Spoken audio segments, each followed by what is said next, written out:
Sejak dibuka 30 April 2024, terdapat 12 pendaftar yang mengikuti penjaringan bakal calon wali kota dan wakil wali kota Banjarmasin di DPC Partai Demokrat Banjarmasin untuk pemilihan kepala daerah serentak 2024. Ketua DPC Partai Demokrat Banjarmasin pun memadahkan bila pihaknya sudah menerima 12 pendaftar baik sebagai bakal calon wali kota maupun wakil wali kota Banjarmasin.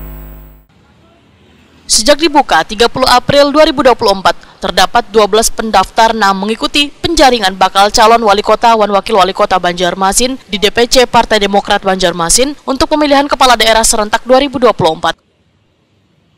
Ketua DPC Partai Demokrat Banjarmasin Edi Junaidi, Waitakoni Prima TV memadahkan bila pihaknya sudah menerima 12 pendaftar baik sebagai bakal calon wali kota maupun wakil wali kota Banjarmasin.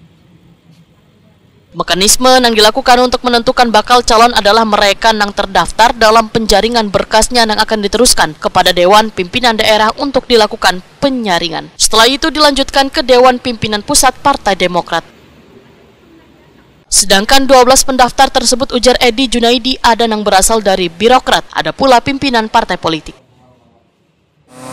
Ada yang seperti kita ketahui lah, yang muncul sekarang ini kan seperti wakil wali kota Pak Haji Arifin Nur, Haji Muhyar, Haji Muhammad Yamin, Haji Uni, Habib Banua, dan wakil wali kotanya ada Lutfi Saifuddin, ada dari kader kami sendiri, dan itu sudah berproses ini lagi dalam tahapan ke DPP kayaknya.